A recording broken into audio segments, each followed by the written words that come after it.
Բարև ձեզ, The Point-ի սիրելի հետևորդներ, եթերում այսօր խոսենք Գևորգի և Հարութի հետ, ես Մհերն եմ, ներքաղաքական շատ հարցերից ենք որոշել խոսել, բայց ավականու ծանր նիստից հետո բյուջե, կատարողական,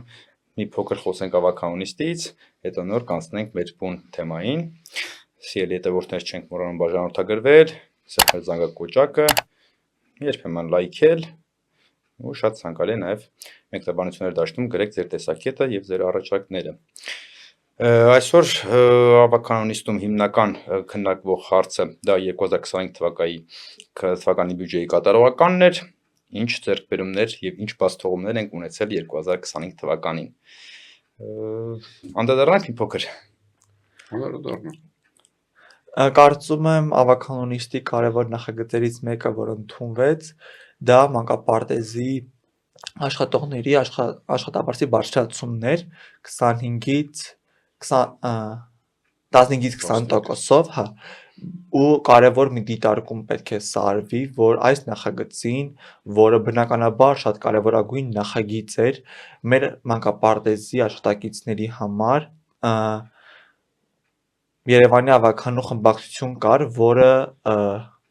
դեմ եղավ այս նախագծին։ Անուն ինչի չես տալիս։ Դե իրանք հիմա նրան տապանի անդամ են ու չես հասկանում, չես կողմնորոշվում այդ մարդկանց ինչ անունով տաս։ Այդ մարդիկ Քոչարյանի քերակին կուսակցությունն են, այդ մարդիկ Մայր Հայաստանն են, այդ մարդիկ Դոնբասներում Հայաստանի անկախությունը վիճեցնողներն են, ռուսական ալիքներ։ Ախր այս մարդկանց կենսակրությունը ամբողջովին այնքան հակահայկական է, որ չես հասկանում ինչ բնորոշում տաս, որ իրենց տիպիկ բնութագրումը լինի։ Հիմա ակտուալ է Նորան Տապանի անդամներ ասենք Մայր Հայաստանի մասին է խոսքը, ովքեր հիմա էլ որոշել են, որ մեզ կարող են փրկել Նորան Տապանի անդամակցելով ու պասաժիր լինելով։ Ինչ որ ասի, Գևորգ ջան, մենք գիտենք ովքեր ասացողը դիտորդներ իմանան։ Հստակ, ավելի հստակ իրերը կոչենք իրենց անուններով։ Ավականու Մայր Հայաստան խմբակցությունը դեմ քվեարկես մանկապարտեզների աշխատակիցների աշխատավարձի բարձրացման։ Եվ իհարկե հաջորդ որոշումը, որ ավականին ընդունեց, դա ևս մի կարևորագույն որոշում էր, կապված խրամուղիների որոշման հետ, ինչը մենք բազմաթիվ անգամներ բարձրաձայնել ենք, բազմաթիվ անգամներ մեր քաղաքացիներն են մեզ դիմել եւ շատ լավ էր, որ այսօր ավականին ընդունեց այդ որոշումը։ Մի փոքր փորձենք պարզաբանել, թե ինչ է իրենց ներկայացրել նախագիծը, որ թեև զեկուցողը Պարոն Արոյանը քաղաքապետարանի հնաբերակներից պարոն Արոյանը շատ մանրամասն զեկուցեց, բայց նրանց համար ովքեր որ չեն հետևել, չեն նայել, փորձենք երկու բառով ներկայացնել, հետայսու բոլոր կոմունիկացիոն գործողություններից հետո, չգիտեմ, դա կլինի Վիոլաջուր, կլինի Հեծ, Գազպրոմ, ցանկացած մասնավոր կազմակերպություն, ով անհատ քաղաքացի, ինչ լայնակի կամ երկայնակի հատույթ, ինչ ասֆալտի վնասելուց հետո փորում է, անցկացնում է, վերամշակում է ականջի, այնց հետո պարտավոր է այդ ասֆալտապատերը ոչ թե հին մեր Տետրիսի նման կարճ ասենք, հա, Տետրիսից ձեռք են քաշում, ունենում ենք հարթ, ուղիղ ասֆալտ, նաև խաչմերուկների մասով շատ կարևոր կտոր, որ եթե խաչմերուկների հատվածը մենք որևիցե հատվածում ունենք գործողություն, ամբողջովին խաչմերուկը լինում է նույն ձև վերականգնված։ Ինքը հրաշալի նախագիծ է, թե ոնց կկիրառենք, այստեղ է մենք անելիք ենք ունենալու, մեր գործադիրը պիտի հետևողական լինենք, որ կարողանանք կյանքի կոչել ու գոնե հաջորդ գարուն, երբ որ արդեն ջունը հալվի, այն պատկերը, ինչ որ այսօր ունենք, այդ պատկերը չունենանք։ Այո։ Այսօրվա ավականու նիստին անդրադարձ եղավ նաև մայրաքաղաքի կանաչապատման հարցին, բողոքներ, դժգոհություններ, անդրադարձողը Բեգոյանի բենեֆիսն է։ Մեր գործընկեր այո, մյուս խմբակցության կողմից հայտարարություններ, չհիմնավորված հայտարարություններ։ Ուզում եմ մեր մայրաքաղաքի բնակիչների համար հատուկ մեկ անգամ եւս նշել, որ նախորդ 3 տարիների ընթացքում մեր մայրաքաղաքում հիմնվել է 60 հեկտար կանաչ տարածք։ Քանից առաջ Ահռելի թիվ։ 25000 Մոտ 29000 ծառ են կգնում։ իրական նախադեպ թիվը։ Այո, ստեղծվել է ուրբան անտառ թվով 7։ Այո, թվով 7 ուրբան անտառներ են ստեղծվել։ Դե տեսեք դրա արդյունքներ էլի, այս փուլում Այո։ կարող չտես, որտեղ մի քանի տարեկան ծառ են, բայց մի քանի տարի հետո արդեն Այո։ մենք ակնհայտ շոշափելի կտեսնենք դրա արդյունքը։ Ի տարբերություն անցյալի նախորդ իշխանությունների այսօրվա քաղաքային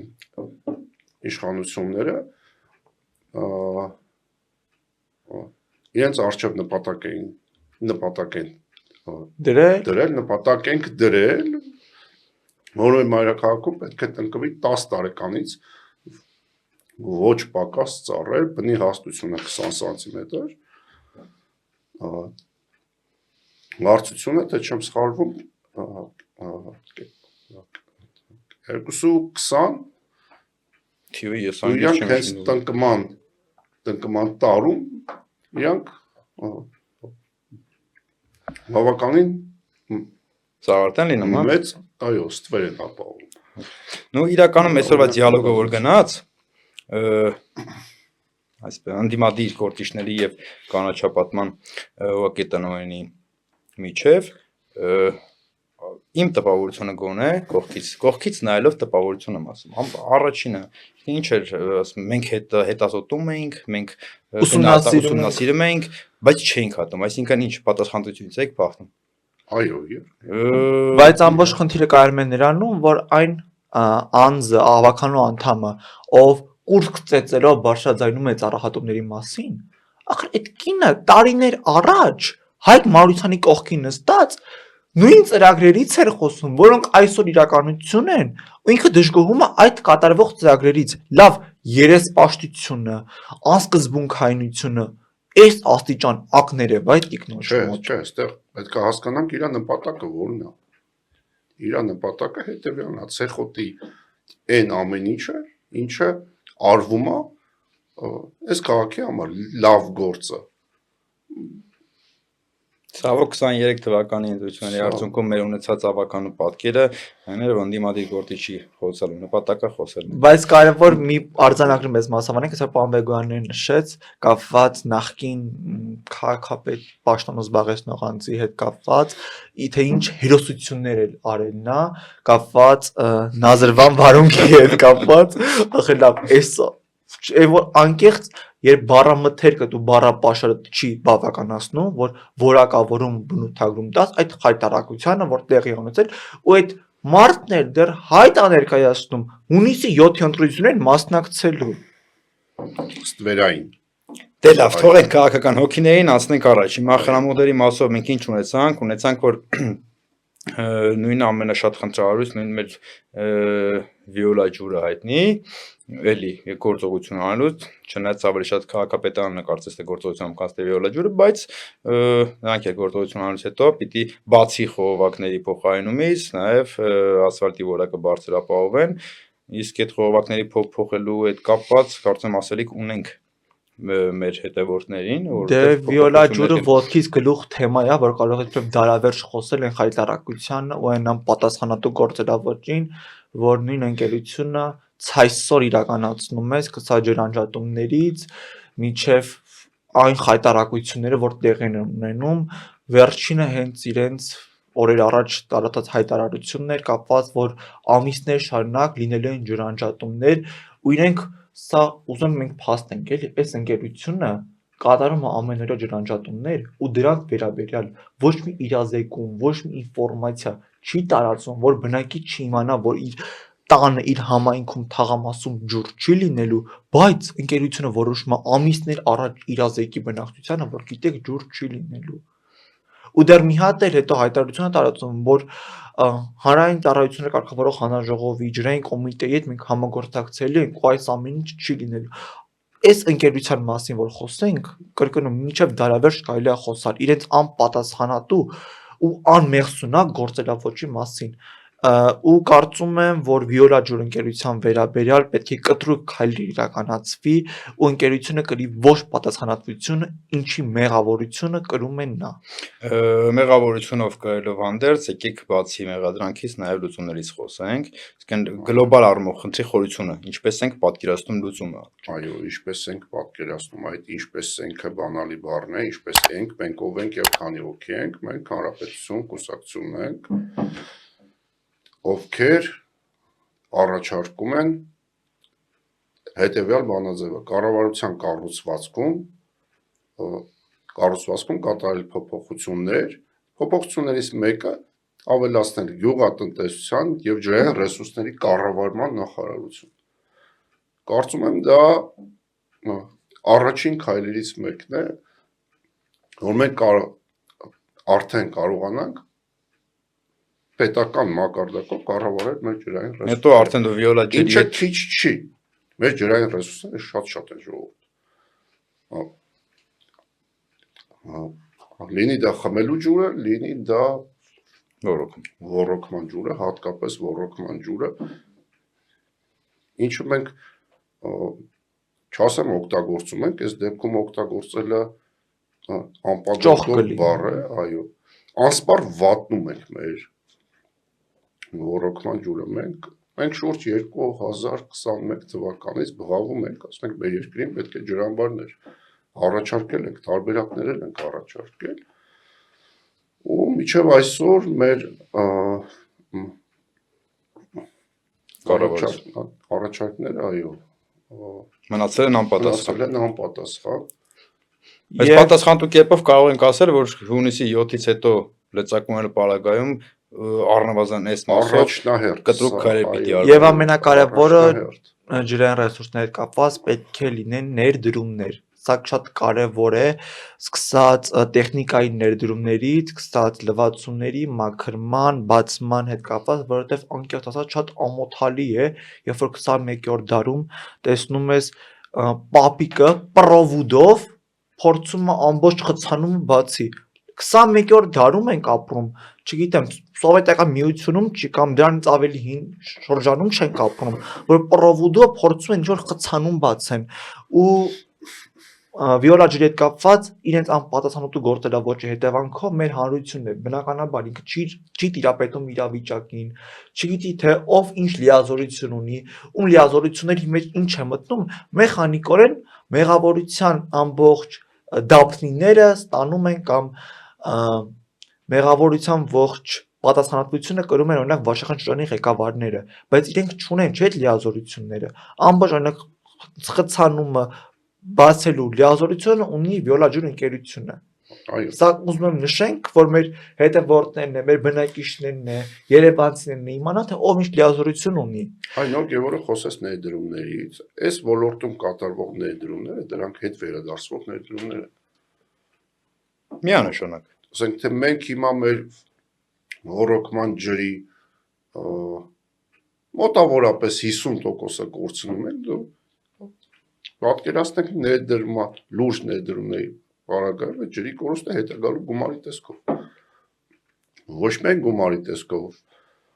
արտադրանքի տեսքով, գյուղատնտեսական արտադրանքի տեսքով է հետ գալու ու ծայրահեղ անհրաժեշտ է այս պահին ծայրահեղ անհրաժեշտ է կատարել այդ ներդրումները, Գևորգի ասած ներդրումները։ Մենք այդ կորստին զուգահեռ ոռոգման համակարգում։ Մենք այդ ոռոգման համակարգում կորստային զուգահեռ ունենք շատ գյուղեր, որտեղ ոռոգման խնդիր ունենք։ Իհարկե։ Նույնն էլ ջուրը ունենաս ծարավրինես չխմես, մոտավորապես այս մեխանիզմն է մեր մոտ։ Մենք երեքս էլ անցած տարի, երբ որ հանրապետություն կուսակցություն մեղրի այցելեց, տեսանք թե ինչ խայտարակ ոռոգման խնդիրներ կան ու անկեղծ եւ որ ճանապարհին մենք հետ էինք գալիս, ես մտածում էի Ակվիդուկը հիշում եք 11-րդ դարի ակվիդուկը ոռոգման համակարգ էր։ Այս ամբողջ ճանապարհին մտածում էի մենք այսինքն 21-րդ դարից ուզում էի հասկանալ մենք կարող ժամանակի մեքենայով հետ ենք գնացել, որտեվ իրոք խայտարակ վիճակ էր ու այդ մարկանց չգիտեմ սփոփես, ապրոմակցես, երբ որ ինքը հասկանում որ ինքը ջրի խմելու ջրի խնդիր ունի ու մեր նման պետությունը Ուղղակի վատն մսխում է իր ոչ ջրային ռեսուրսները։ Ունենք այն ինչ ունենք, մենք խնդիրները ֆիքսել ենք ու առաջարկում ենք լուծում, կոնկրետ լուծում։ Հենց այս ջրային ոլորտում։ Լավ, ջրային լուծում խորքային առումով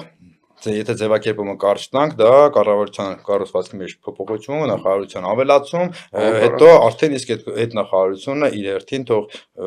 լուծումը առաջարկի վիոլա ջրի հետ պայմանագրի վերականգնում, մեկ այլ կազմակերպության ներդրում, թե պետականացում, այսինքն տարբերակներ կան, բայց առաջինը այդ տարբերակներից որևիցե մեկը, որ քաղաքական որոշում կայացնելու ու հետևողական լինելու խնդիրն է։ Այո։ Առանց գյուղատնտեսության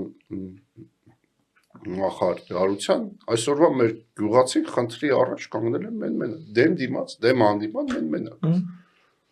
Ես կարծում գյուղատնտեսության մասին խոսած չի գալիս համանապակվել միայն եթե մի քիչ խորանում ենք, նախարարության գործունեության մեջ առաջարկին կարա մնացած դետալները կարելի ասել գյուղատնտեսության բնագավառում էլի անելիքներ ունենք ու էլի առաջարկներ ունենք, ինչի մասին կարծում եմ արժի այսօր։ Արժի, իհարկե արժի։ Ու մենք խոսեցինք ոռոգման ջրից, հիմքը ոռոգման ջուրն է։ Ջրի ճիշտ կառավարում ենք ինչի համար ենք առաջարկում գյուղատնտեսության ու ջրային ռեսուրսների կառավարման նախարարություն, որովհետև հիմքը ջուրն է։ Ունենք ջուր, ունենք լավ մթերք, բնամթերք, ունենք լավ արոտավայրեր, դրանից արդեն շղթայակար ակցիայով ունենք անասնապահություն, զարգացած անասնապահություն։ Անասնապահության հիմքը արոտավայրն է։ Արոտավայր պետք է լինի, ու մարդը կարողանա իր անասունին պահի։ Նույն ջուրը տվեցինք, արոտավայրը կա, ցանկությունը կա, գյուղացին ուզում է այդ ջուրը օգտագործելով համ բերք ստանա, բարձր որակին, որ համ այդ բարձր որակի բերքի սպառման շուկայի խնդիր կա, համար 1, համ այդ բերքը ստանալու համար ներդրում անելու խնդիր կունի գյուղացին։ Այսինքն եթե դու նախարարություն ես ստեղծում միտում ունենալով զարգացնելու, այդ հարցերն պետք է կարգավորես։ Եթե պետությունը կանգնում է գյուղացու կողքին, գյուղացու այս առաջնահերթ խնդիրները լուծում է ու գյուղացին ստանա բարձր որակի բերք, դրա սպառման խնդիր կարծում եմ չի լինելու։ Օրինակը, լավ օրինակը Իսրայելը։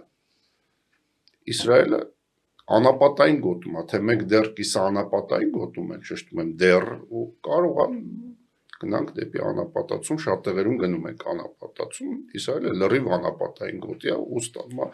աշխարհի ամենալավ ու թանկ բնամթերքը։ Ճիշտ է, սպառման խնդիր չի ունենալու, բայց գյուղատնտեսական արտադրանքի առումով ինքը սպառման խնդիր չունի։ Մենք այսօր իբրև պետություն, թե այսօր թե վաղը այդ սպառումը ապահովելու համար անելիք ունենք։ Մենք այսօր միջազգային ինչ կազմակերպության անդամ ենք։ ԵԱՏՄ այսօր գյուղացու համար այդ ստացած բարձր կամ ցածր որակի մթերքը սպառման շուկան ԵԱՏՄ-ն։ Բնականաբար, եթե մենք ասում ենք, որ պիտի բարձր որակի ստանանք, պիտի այլ շուկա տանենք։ Օրինակ, վճարունակ շուկա։ Վճարունակ շուկա, մեծ շուկա, որն է եվրոպական շուկա։ Դրա համար էլի առաջի քայլը ինչն է, այդ նույն ԵԱՏՄ-ից դուրս գալն է։ Իսկն մեկը առանց մյուսի արդյունավետությունը կլինի ցածր։ Հետևաբար կարող արձանագրենք, որ հանրապետություն կուսակցությունը իր ծրագրում իր հիմքում ծրագրի հենց խոստումներում, իր անելիքներում, իր մեր համար գոնե մեր պլաններում ընտրողի համար մեր ծրագրում ասենք, առաջնահերթությունը նաև նույն շուկայի ԵԱՏՄ-ից փոխել, վատ բաներ չասեմ ԵԱՏՄ-ից ինչ են կրում, ԵԱՏՄ-ից փոխել եվրոպական շուկա,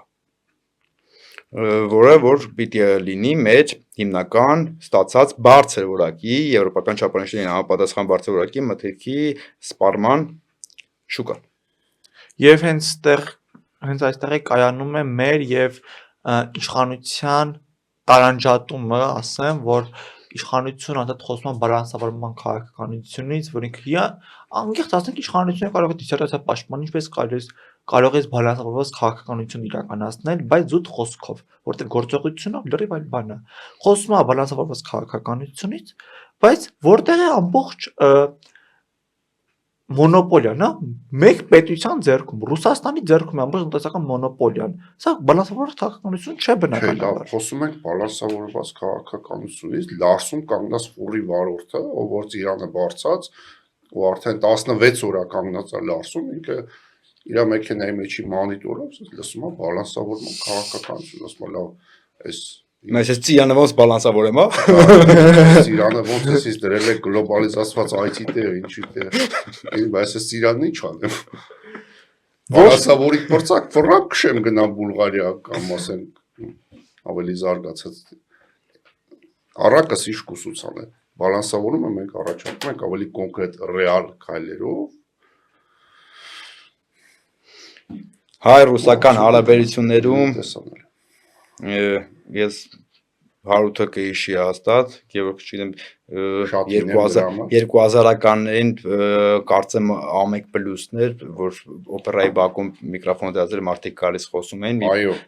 պապիկար գալիս մեր ձեր եգիրը չի, ձեր եգիրը քանդել նոր է կառուցեք։ Հիմա ոչ թե եգիրը քանդեք նոր է կառուցեք, այլ հայ-ռուսական հարաբերությունը պետք է քանդել նոր է կառուցել, որովհետեւ մտածել որ հնարավոր է այս աշխարհում ապրել հարևան պետություն է, ցամաքային սահման չունենք, բայց տարածաշրջանում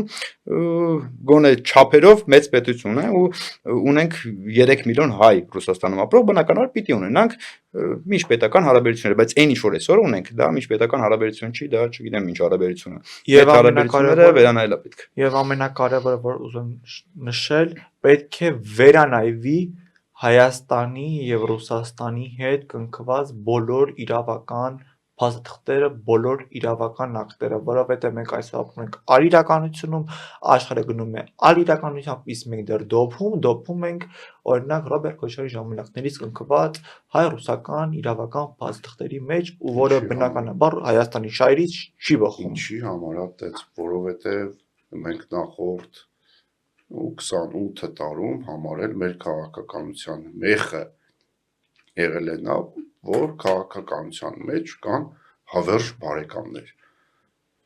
Հարգելիներ, այս քաղաքականության մեջ բարեկամներ չեն լինում։ Հատկապես պետական կառավարման մեջ բարեկամներ չեն լինում, լինում են շահեր, պետական շահեր, քո պետության շահը։ Որտեղ է քո պետությունը ուղղորդում ես այդ ուղղությամբ։ Դու քո պետական շահը ստորադասում ես։ Իհարկե, Իհեջու բարեկամությունը քաղաքական կատեգորիա չի, մարդ կարա բարեկամություն անի խնամու հետ, մարդ կարա բարեկամություն անի բարեկամի հետ, բայց քաղաքականությունը Պետական հասկացություն չի։ պետական կառավարման մեջ պետքա չլինի։ Հիմա լավ, սրա բալանսավորումը ո՞րն է Ստրասբուրգից երբ պրետես գալիս, ասում է ճեպազույցի ժամանակ, եկի վարչապետը ասում է տարիպը ԱՄՆ-ի առաջնահերթությունը չի լուրջ։ Լավ, սրա բալանսավորումը ո՞րն է։ Դու այսօր հերիք չի ունենք մենք ռուսական այնքան լուրջ մոնոպոլիաներ ես երկում որ ողջ տնտեսությունը կարող է բալանսավորումն է հենց դա, մի օր ասես առաջնահերթությունն է, մի օր ասես առաջնահերթություն չի կարող է։ Հա, բայց այդ նույն Մենք էլ շատ հասկանում բալանսավորումը ո՞րն է։ չեմ կարծում։ Բնականաբար դասերտան, բայց ուզում եմ նշենք, որ գուցե իշխանության համար ժամանակավորապես կամ առհասարակ առաջնային չէ թրիփը, բայց հանրապետություն կուսակցության համար թրիփը առաջնահերթություն է։ Ավելին, Ամերիկայի Միացյալ Նահանգների համար էլ է թրիփը առաջնահերթություն։ Թրիփը մեր պետական շահն է։ Որտեղ դա պետության զարգացման ազգային շահն է, այո։ շահն է։ Ну, եմ դա չտեսնեմ, չգիտեք, թե չի կարելի ու չգիտեմ ինչի է պետք ստորադասել, այս փուլում դրա բալանսավորումը ո՞րն է, բայց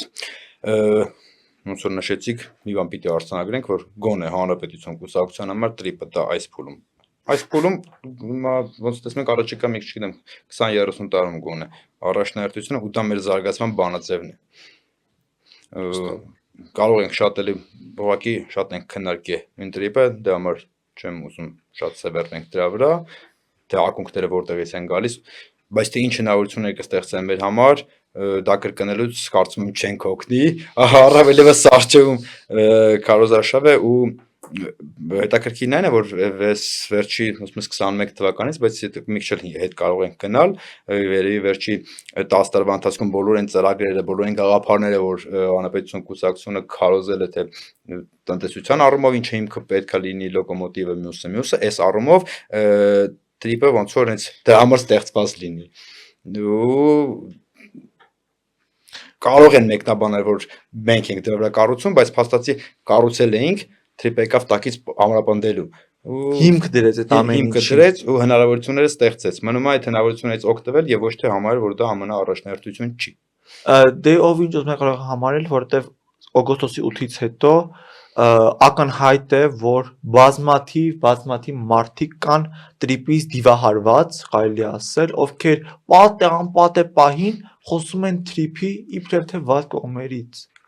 Իրենք որևէ բան չեն առաջարկում։ Առավելագույն իրանց առաջարկածը Չինաստանի հետ համագործակցությունն է, վերջերս էլ նոր քաղաքական ուժ է ստեղծվել, իրանք չէ, Ռուսաստանի անունը չեն տալի, չեն ասում, որ Ռուսաստանի հետ ենք համագործակցելու։ Այն որ ասում չերես Չինաստան, Ռուսաստան են ասում։ Այն մի հատ բան կա, ռուսական խաղալիք կա, մատրյոշկա, որ ասես մեծ է, հետո մեջից դուրս է գալի ավելի փոքրը, հետո մեջից դուրս է գալի տենց ավելի փոքրները, հիմա մեր ընդդիմադիր դաշտը առանց բացառության, բոլորին, լինեն բելառուսամետ,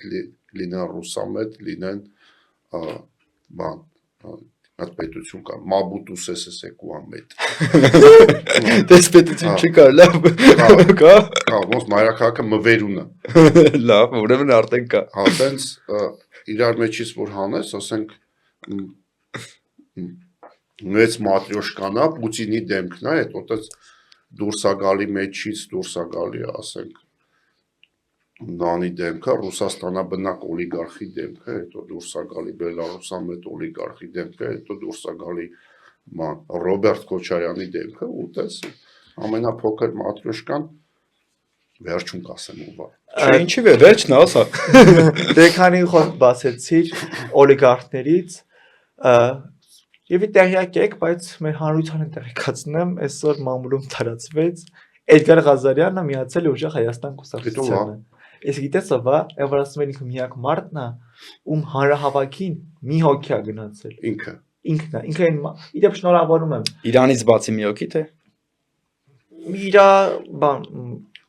չափորոշիչները կամ բանաձևին անկեղծ ասած չեմ տիրապետում, իդեպ շնորհավորում եմ ուժեղ Հայաստան կուսակցությանը, ընկերներ, դուք ունեք ձեր արտաքին գործերի նախարարը։ Վերջ, այդ պաշտոնի մասին կարող եք չմտածել, ավելին այդ արտաքին գործերի նախարարն էլ ունի իր կամուզոլը։ Ինչը Համազգեստը, ինքը համազգեստ է, համազգեստով է ներկայանում։ Բայց դու կարծում ես, որ ուժեղ Հայաստան կուսակցությունը արտաքին գործերի նախարարության կարիք ունի։ Դե Դե գնանք իրաց բանաձևը նման էլի կձևացնեն, որ ունեն։ Հա, Իդեպ այս մարդը ամիսներ առաջ վարչապետի տեխնացու էր հանդես գալիս, իր կենսագրությունը կենսակ բենեֆիս ոնց է լինել, իր չեմ մասնագիտություններն լավ խեղ կատակություններ չափ ու սահման ունի ու քանի խոսք գնաց ուժեղ Հայաստանից ցանկանում եմ եւս մեկ անգամ կրկնել ճիշտ է դրան արձագանքեց իր կարծիքով փառահեղ ձևով Նարեկ Կարապետյանը այն հայտարարությանը որ պետք է ուժեղ Հայաստան կուսակցությանը չգրանցել որ իրենք չմասնակցեն ընտրություններին լավ լուծում է իդեպ ինքը ասում է ըստ պարոն Սարգսյանի վարկածի, ախր դա պարոն Սարգսյանի վարկածը չի, դրա մասին խոսում էր Լավրովը, դրա մասին խոսում էր առաջին բառը չէ, բայց Լևոն Տեր-Պետրոսյանը, այսպես ասեմ, իրենք էին խոսում դրա մասին, որ իշխանությունը կարող է չգրանցել ուժեղ Հայաստան կուսակցությանը։ Իրենք ուզում են լսել այնինչ ուզում են լսեն, բայց ու տեսնել այնինչ ուզում են տեսնել։ Ու այստեղ էլ պետք է իշխանությունը ունենա քաղաքական կամք եւ պաշտպանի Հայաստանի Հանրապետության անկախությունն ու ինքնիշխանությունն ու պետությունը վերջո պետք է դրսևորի այդ քաղաքական կամքը ու հստակ քայլեր իրականացնի սկսած այդ կուսակցության ֆինանսավորումից հետևի ականջներից թեում ականջներն են երևում այդ կուսակցության հիմքերում, յետևում, արչևում այդ ամեն ինչը այնքան ակնհայտ է որ պետք է իշխանությունը վերջո այդ քաղաքական կամքը ունենա տեսնում ենք հապկի յատմի մասով այդ կամքը բացակայում է չկա գոյություն չունի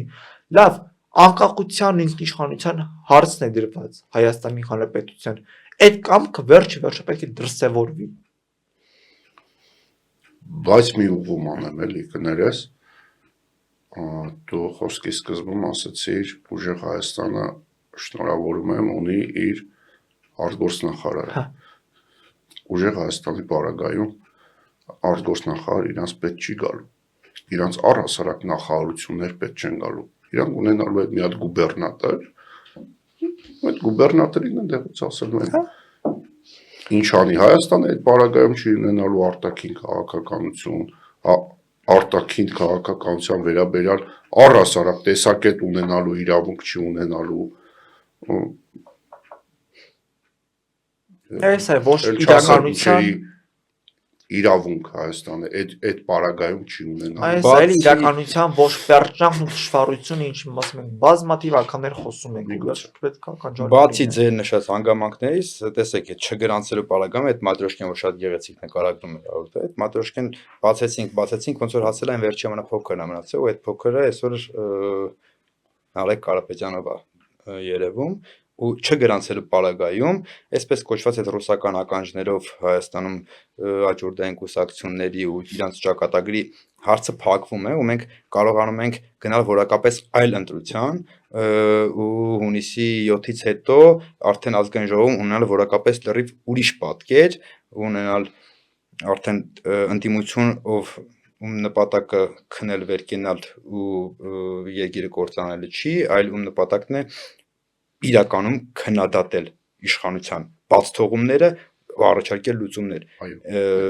Սա հետաձգել այս քայլը եւս 5 տարի բոլորիս կյանքից, առաջինը Հայաստանի Հանրապետության կյանքից ենք մենք հետաձգում այդ դիմություն ունենալը, էլի ոչ թե դիմություն աթորին նստածները, պարտիավճար ստացողները, նույն իրենց դավաճան հողատու, չգիտեմ, մարդասպան անվանողից պարտիավճար ստացողները ու ընդդիմության ամբողջ ինստիտուտը խեղաթյուրողները, ես մարդիկ խեղաթյուրել են, պղծել են, անարգել են ընդդիմության ինստիտուտը, իրանց վարքագծով։ Ինչ է նշանակում ընդդիմություն։ Ընդդիմությունը ժողովուրդ ինքը նույն իշխանությունն է, բայց փոքրամասնության իշխանություն։ Հիմա մեր քաղաքապետարանում ենք ունենք ընդդիմություն, ավականու դահլիճում ունենք ընդդիմություն, մենք իրանց կողմից աշխատանք տեսել ենք։ Անում են որ տեսնենք։ Իրանք էլ են իշխանություն։ Նույն բանը ազգային ժողովում է։ Այդ մարդիկ էլ են իշխանություն։ Ինչքան մենք ունենք լիազորություն, ասենք քաղաքապատկան հիմնարկ ձեռնարկությունների, այդքան էլ իրանք ունեն բոլոր լիազորությունները, բոլոր լիազորություններն իրանք ունեն։ Իրանց աշխատանքը մենք տեսել ենք, իրանց աշխատանքի արդյունքը տեսել ենք, բացի տեսախցիկով գալուց ու բանել ու անծայրացիր եւ իրենք խոսալուց հայերենից նույն բանը ազգային ժողովում է։ Ձանձրելիությունն է իրանց ելույթների եւ ընդդիմությունը իշխանությունը երկրում ու իմ հարգելի հայ ժողովուրդ։ Ընդ որում այստեղ մի կարծում եմ մի փոքր պիտի անդրադարձանենք նաեւ կոալիցիոն կառավարում ասացի խոսեցինք քաղաքապետարանում մեր ընդդիմությունից, հա։ Մենք այսօր ինքներս մեզ ավելի շատ ընդդիմություն ենք, քան թե այդ ներկայացված անձինք որակումներ չտամ, որ ինչ ենք կարողանում մենք նստել մեր գործընկերների հետ քննարկումներ անել, կոնսենսուսի կալ որոշում, բաց թողումները տեսնել, մեկս մյուսի, կալ որոշման, քայլեր անել, իսկ մնացյալի հետ արդեն խոսած էկրանը որ միացումը չի ստացվում աշխատել, որտեվ նպատակի հարցն է, որտեվ մեր նպատակն է եկել հասել ենք, պատասխանատվություն ենք վերցրել այդ զարգացման համար, այդ զարգացումն ապահովել։ Իսկ նրանց նպատակն է, չէ, քայքայել, չարախնդել ամեն սայթակումի վրա ու ջան, հեսա կստացվի, արդեն կկորցնենք, կգնանք կդառնանք առավոտից իղու նզովել Երևանի զարգացման վրա։ Իրանց նպատակն է 1000 ու մի տապաններում ու կամ մակույկներում իրանց համար տակուկ ինչ-որ անկյուն ապահովելը դրա համար էլ հեռախոսները ձեռքներ են այս կողմ են վազվզում ամփոփենք կարծում եմ բայց այս տխուր նոտայի վրա չէ ուրախ նոտայի վրա ամփոփենք որտեվ մոտենում է հունիսի 7-ը իսկ հունիսի 7-ից հետո ունենալու ենք որակապես այլ իրավիճակ դրա մեջ ունենք անելիք բոլորս թե մենք իբրև կուսակցություն թե ժողովուրդս իբրև ընտրող բայց մինչև հունիսի 7-ը բնականաբար մենք նորից հանդիպելու ենք խոսելու ենք հանրապետության կուսակցության ծրագրերի մասին որոնք մեր երեխաների համար են ապագայի համար է ու Հայաստանի համար է անշուշտ ջան խոսակ ես կկակաս։ Այսքանը սիրելի հետևորդներ, լայքեք, բաժանորդագրվեք եւ մեկնաբանություններ դաշտում